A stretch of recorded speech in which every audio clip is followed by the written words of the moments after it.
ವಿನಯ ಒಂದು ಫೋಟೋ ಇಟ್ಕೊಳ್ಳ ಬರ ಇಲ್ಲಿ ಹಿಂದೆ ನಿಂತ್ಕೊಳ್ಳ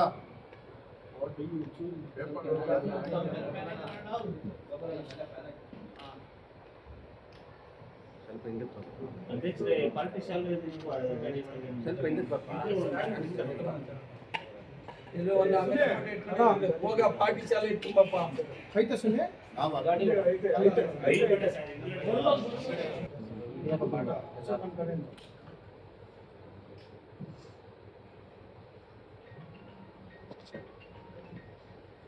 ಕಳೆ ಕಾಣಿಸ್ತದೆ ನೋಡಪ್ಪ.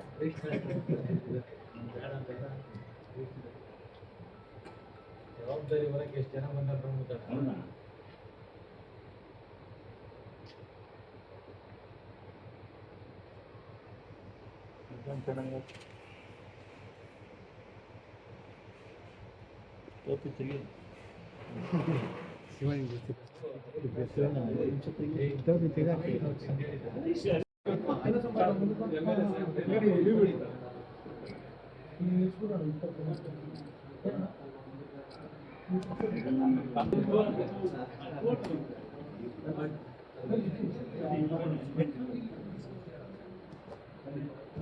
ಇನ್ನೊಬ್ಬ ಯುವ ಉತ್ಸಾಹಿ ಪಕ್ಷಕ್ಕೆ ಅವ್ರದೇ ಅಂತ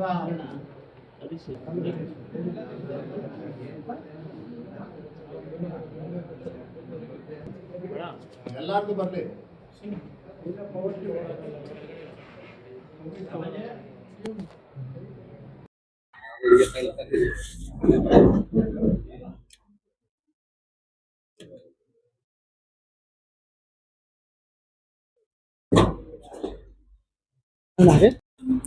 ನಮ್ಮ ಬೆಂಗಳೂರು ಗ್ರಾಮಾಂತರ ಜಿಲ್ಲಾ JDS ಪಕ್ಷದ ಅಧ್ಯಕ್ಷರಾದಂಥ ಮಂಜಣ್ಣವರು ಮತ್ತು ನಮ್ಮ ತಾಲೂಕು JDS ಪಕ್ಷದ ಅಧ್ಯಕ್ಷರಾದಂಥ ಸಾದಳ್ಳಿ ಮಹೇಶಣ್ಣವರು ಮತ್ತು ಇವತ್ತು ನೂತನವಾಗಿ ಬೆಂಗಳೂರು ಗ್ರಾಮಾಂತರ ಜಿಲ್ಲಾ JDS ಪಕ್ಷದ SC ಘಟಕದ ಅಧ್ಯಕ್ಷರಾಗಿ ಆಯ್ಕೆಯಾದ ನಾಗರಾಜ್ ಅವರು ಮತ್ತು ತಾಲೂಕು SC ಘಟಕದ ಅಧ್ಯಕ್ಷರಾಗಿ ಆಯ್ಕೆಯಾದ ರಾಮಣ್ಣವರು ಮತ್ತು ಅವರ ತಂಡ ಪಕ್ಷದ ಸಂಘಟನೆ ದೃಷ್ಟಿಯಿಂದ ಪರಿಶಿಷ್ಟ ಜಾತಿ ಪರಿಶಿಷ್ಟ ವರ್ಗದ ಪರಿಶಿಷ್ಟ ಜಾತಿಯ ಎಲ್ಲ 101 ಸಮಾಜದ ಎಲ್ಲ ಮುಖಂಡರುಗಳು ಸೇರಿ ಇವತ್ತು ಪಕ್ಷದಿಂದ SC ಘಟಕದ ಪದಾಧಿಕಾರಿಗಳನ್ನು ಆಯ್ಕೆ ಮಾಡುವ ಒಂದು ಸಮಾರಂಭ ಭಾಳ ಅಚ್ಚುಕಟ್ಟಾಗಿ ನಡೆದಿದೆ.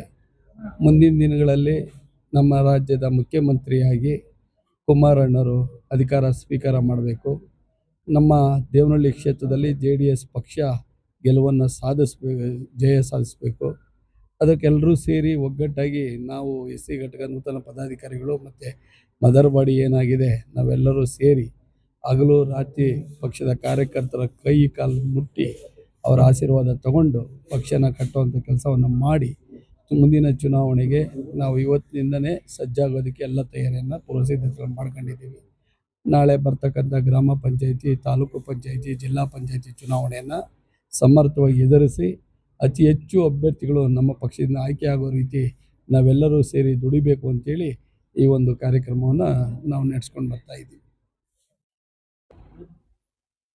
ತಾಲೂಕು SC ಘಟಕನ ಪುನರ್ರಚನೆ ಮಾಡೋಂಥ ಸಂದರ್ಭದಲ್ಲಿ ಇವತ್ತು ತಾಲೂಕಿನಲ್ಲಿ ಏನು SC ಸಮುದಾಯದ ಎಲ್ಲ ನನ್ನ ಆತ್ಮೀಯ ಜಾತ್ಯತೀತ ಜನತಾದಳದ ಹಿರಿಯ ಮುಖಂಡರುಗಳಲ್ಲಿ ಒಂದು SC ಘಟಕನ ಪುನರ್ರಚನೆ ಮಾಡಬೇಕು ಅನ್ನೋ ನಾನು ಒಂದು ಸಂದೇಶವನ್ನು ಕೊಟ್ಟಾಗ ಅದಕ್ಕೆ ಪರಿಪೂರ್ಣಕವಾಗಿ ಇವತ್ತು ಸಮಾಜದ ತಾಲೂಕಿನಾದ್ಯಂತ ಎಲ್ಲ ಮುಖಂಡರುಗಳು ಬಂದು ಇವತ್ತು ಅತ್ಯಂತ ಯಶಸ್ವಿಯಾಗಿ ತಾಲೂಕು ಘಟಕಕ್ಕೆ ನಮ್ಮ ರಾಮಣ್ಣವ್ರನ್ನ ತಾಲೂಕು SC ಘಟಕದ ಅಧ್ಯಕ್ಷನಾಗಿ ಮಾಡಿದಂಥ ಸಂದರ್ಭ ಮತ್ತು ಅದೇ ರೀತಿ ನಾನು ಜಿಲ್ಲಾ ಘಟಕನ ಒಂದು SC ಜಿಲ್ಲಾ ಘಟಕದ ಅಧ್ಯಕ್ಷರಾಗಿ ಮಾಡಬೇಕನ್ನೋ ಒಂದು ಸಂದರ್ಭದಲ್ಲಿ ದೊಡ್ಡಬಳ್ಳಾಪುರದಿಂದ ಬಂದಂಥ ನನ್ನ ಎಲ್ಲ ಕಾರ್ಯಕರ್ತ ಮುಖಂಡರುಗಳು ಮತ್ತು ತೂಪ್ಗೆರೆ ಹೋಬಳಿಯಿಂದ ಬಂದಿರುವಂಥ ಎಲ್ಲ ಕಾರ್ಯಕ್ರಮಗಳಲ್ಲಿ ಜಿಲ್ಲಾ ಘಟಕದ ಅಧ್ಯಕ್ಷನಾಗಿ ನಮ್ಮ ಹಿರಿಯರು ಮತ್ತು ವಿದ್ಯಾವಂತರಾದಂಥ ಬಚ್ಚಳ್ಳಿ ನಾಗರಾಜ್ ಅವ್ರನ್ನ ಅತ್ಯಂತ ಉತ್ಸಾಹದಿಂದ ಇವತ್ತು ಜಿಲ್ಲಾ ಘಟಕದ ಅಧ್ಯಕ್ಷರಾಗಿ ಆಯ್ಕೆ ಮಾಡಿದ್ವಿ.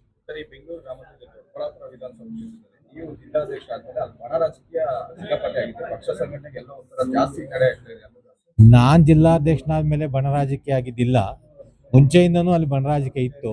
ಹಾಗಾಗಿ ನಾನು ಜಿಲ್ಲಾಧ್ಯಕ್ಷನಾದ್ಮೇಲೆ ಸ್ವಲ್ಪನೇ ಕಡಿಮೆ ಮಾಡ್ಕೊಂಡು ಬಂದಿದ್ದೀನಿ.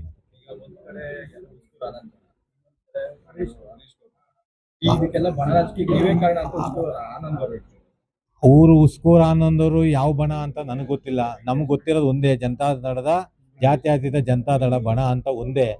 ಜನತಾದಳದ ಪಕ್ಷನ ಪೂಜೆ ಮಾಡೋವಂಥವ್ರು ಯಾರು ಬಂದರೂ ಅವ್ರಿಗೆ ಸ್ವಾಗತ ಕೊಡ್ತಾ ಇದ್ದೀನಿ.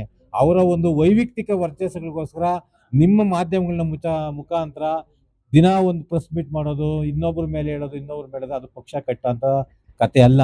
ಅವ್ರು ನಿಜವಾಗಿ ನಿಷ್ಠಾವಂತ ಕಾರ್ಯಕರ್ತರು ಅಂತ ನಾವೇನು ಹೇಳ್ಕೊತವ್ರೆ. ಅವ್ರು ನೀವು ಯಾವಾಗೂ ಪ್ರೆಸ್ ಮೀಟ್ ಮಾಡಿ ಹರೀಶ್ ಗೌಡ್ರನ್ನ ಬೈಕೊಳೋದು, ನಮ್ಮನ್ನು ಬೈಕೊಳೋದು, ಕೋರ್ ಕಮಿಟಿ ಅಧ್ಯಕ್ಷರು ಬೈಕೊಳೋದಾದ್ರೆ ಅವ್ರು ನಿಜವಾದ ನಿಷ್ಠಾವಂತ ಕಾರ್ಯಕರ್ತರೇ ಅಲ್ಲ. ಈ ಮುಖಾಂತರ ಹೇಳ್ತಾ ಇದ್ದೀನಿ. ಅವರು ಒಂದಲ್ಲ 4 ಸಾರಿ ಅವ್ರಿಗೆ ಪ್ರಯತ್ನ ಪಟ್ಟೆ ಅವ್ರ ಮನಸೋಲಿಸಿಕೊಳ್ಳೋದು. ಲಾಸ್ಟ್ ಟೈಮ್ ನನ್ನ ಒಂದು 25ನೇ ತಾರೀಕು ಕರೆಕ್ಟ್ ಅವ್ರ ಮನೆಗೆ ಹೋಗಿ ಯಾವುದೇ ಪ್ರೆಸ್ ಮೀಟ್ ಮಾಡಬೇಡ್ರಿ, ಯಾವುದೇ ರೀತಿ ನಿಮ್ಮಲ್ಲಿ ಭಿನ್ನಾಭಿಪ್ರಾಯ ಇದ್ರೆ ನನ್ನ ಹತ್ರ ಬನ್ನಿ ಅಂತ ಹೇಳಿದಾಗೂ ಆಯಿತು ಅಧ್ಯಕ್ಷ, ಇನ್ಮೇಲೆ ಯಾವುದೇ ನಾನು ಪ್ರೆಸ್ ಮೀಟ್ ಮಾಡಲ್ಲ, ಪ್ರಚಾರಕ್ಕೆ ಯಾರಿಗೂ ನಾನು ಇದು ಮಾಡಲ್ಲ ಅಂದಾಗೂ ನಾನು ಈ ಕಡೆ ಬಂದು ಹಂಗೆ 1 ಅವರ್ಗೆ ಮತ್ತೆ ಪ್ರೆಸ್ ಮೀಟ್ ಮಾಡಿ ಇಲ್ದಿದ್ದೆಲ್ಲ ಗೊಂದಲ ಸೃಷ್ಟಿ ಮಾಡ್ತಾವ್ರೆ. ಅದಕ್ಕೆ ಸರ್ವೋಗುತ್ತೆ ಅಂತ ಅಂದ್ಕೊಂಡಿದ್ದೀನಿ. ಇಲ್ಲಿರ ಮೇಲಿನ ಮಟ್ಟದಲ್ಲಿ ಏನೊಂದು ಕ್ರಮ ತಗೊಳ್ಬೇಕು ಅದು ತಗೊಳ್ತೇನೆ, ನಾನು ರೆಡಿ ಇದ್ದೀನಿ.